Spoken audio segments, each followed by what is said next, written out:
It's almost Christmas. I'm $100 poorer. My hard drive is 125 gigabytes fuller. It must be time for a new Call of Duty. It's another new year, and another new Call of Duty title from Activision Blizzard has once again taken the world by storm. This year, we're traveling back in time twice over, if you really think about it. First, we're traveling back in time to revive a franchise within a franchise that started on November 9th in 2010.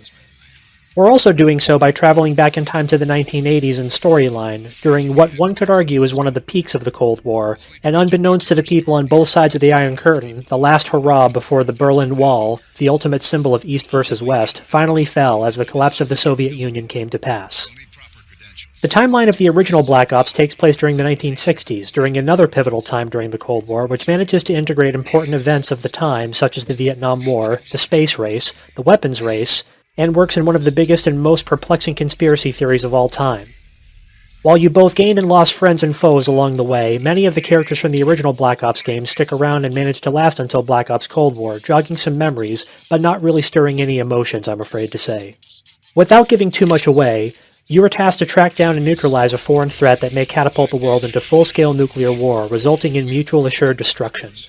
While the game isn't exactly a history lesson, you do get to once again meet the most important Western political figure of that time, the President of the United States, the legendary Ronald Reagan.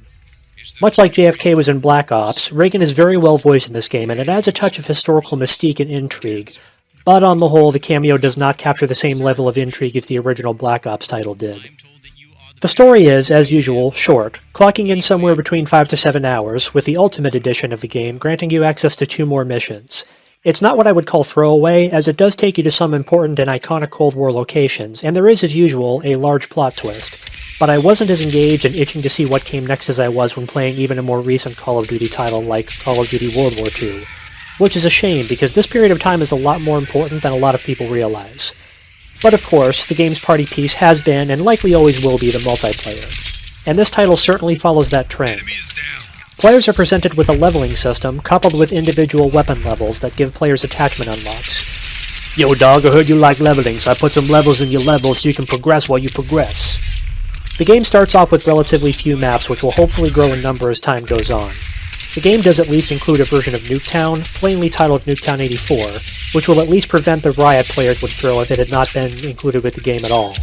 The maps are neat, but nothing has really captured my attention more than the 10-year-old Nuketown map, I'm sorry to say, which is worrying since you would imagine that the newer maps would feel more refreshing. Much like Modern Warfare, there is a giant list of game modes, crossplay, a bunch of battle passes and extra junk that grant you small bonuses if you play the game religiously, and built-in integration to Call of Duty Warzone, the Battle Royale game with a Call of Duty spin on it. While we're on the topic of Modern Warfare and Warzone, Activision Blizzard for the first time is still keeping Modern Warfare and Warzone going simultaneously, while creating new content for Black Ops Cold War. And while it's admirable, and in a way, somewhat of an obvious thing to do since Activision Blizzard has so many development studios at its disposal, I can't help but consider the ongoing support of the other 2 titles being the reason why the content in Black Ops Cold War multiplayer didn't really wow me as much as it could have. To further reinforce that idea, Activision Blizzard announced that Call of Duty Warzone will be getting an entirely new map, Rebirth Island, which was prominently featured in the story of the original Black Ops from 2010. The multiplayer portion of Black Ops Cold War plays more or less like you'd expect it to. I feel as though the game has the air of being a little bit stiffer, a little bit rougher around the edges, even a bit older feeling, dare I say, than Modern Warfare, but I actually like it. I like the way the game feels. It's fast, it's frantic, and it's frustrating, but it's also fun. I do find it annoyingly common that enemy players will spawn literally right behind me or right on top of me on the regular during matches, which makes me hope for larger maps or smaller player counts, which puts me back into the mindset that games like these need dedicated servers for those of us that play on PC. While I like the way the game plays in multiplayer overall, I'm not a huge fan of certain score streak items such as automated turrets or players being able to pick up body armor as a score streak, not just from a balance standpoint, but also from a realism standpoint. Yes, Black Ops is supposed to revolve around elite operators who have access to the best equipment you can get, but real Delta or SEAL operators could vouch that stuff like advanced optics or scenarios where robotics was used were very few and far between compared to today, and historical records show that the body armor that you see in-game did not see regular use in combat until years after the story takes place. Body armor that could withstand a 7.62 round didn't come into use until 1993, and body armor that could withstand multiple 7.62 rounds didn't come into use until 1996. And frankly, the automated weapons can still be a little silly in the Modern Warfare games, never mind in a game that takes place in the early 1980s. Though I will say I am a fan of the RC car with the bomb attached to it since it makes me laugh. I'm sure the developers are looking to appease the player base that expects these special items in the game based on their experiences from previous titles, and as a result will gladly sacrifice realism for them. But I don't think their omission would really result in any kind of a mass boycott. I believe players would understand that each game would have its own identity instead of blending together into the yearly refresh that we've now been playing for years and years. Gameplay mechanics aside, let's briefly touch on the other aspects of the game's presentation. Graphics are pretty good and perform well without having to jump through hoops this time.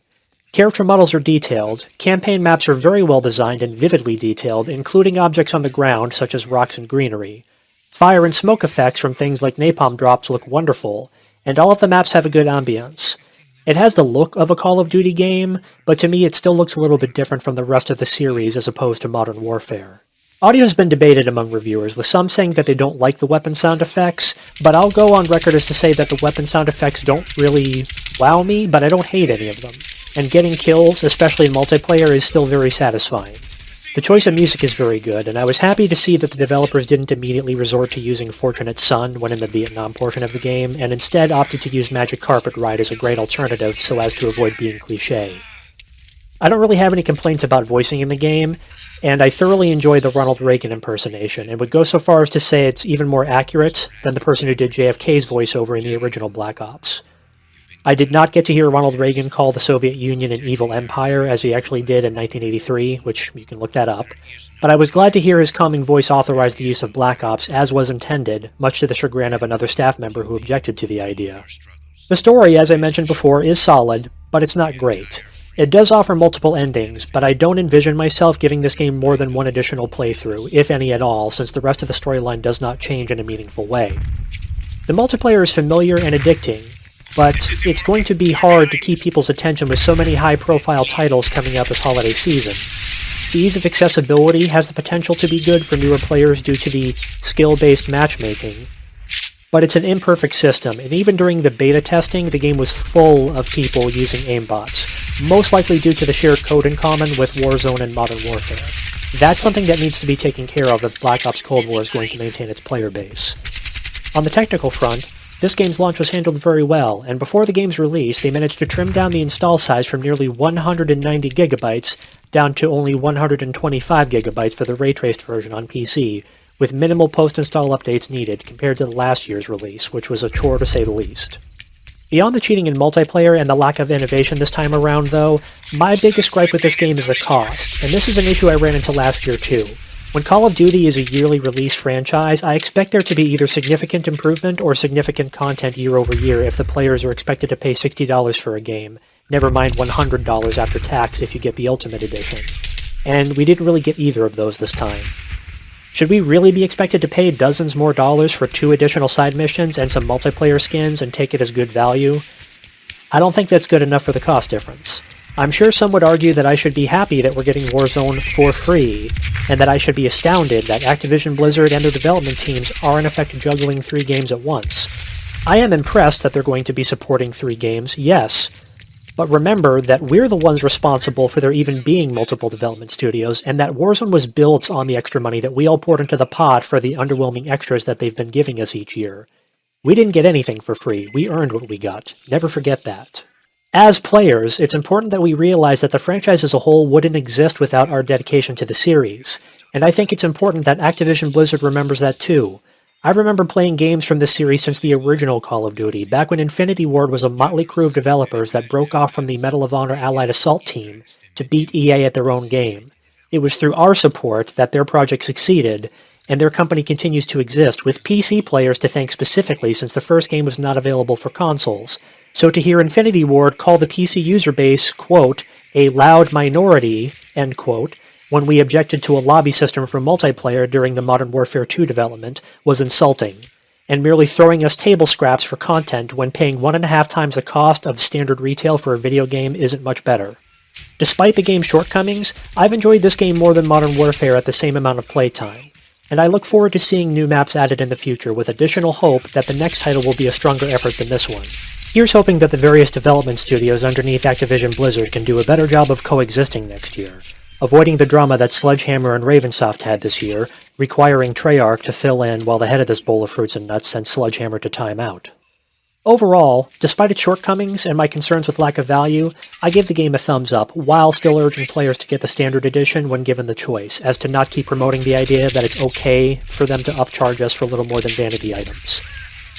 Thanks for watching, everybody. Please be sure to like and subscribe to my channel to help me produce new content for this channel on the regular. Check me out on all my social media platforms. My regular streams are on Twitch, twitch.tv/unreal_twitch. Check me out on Twitter, @UnrealOfficial, and of course my YouTube channel, youtube.com/UnrealGaming. Until next time, I'm Unreal. You just watched a review with an average gamer. You guys take care.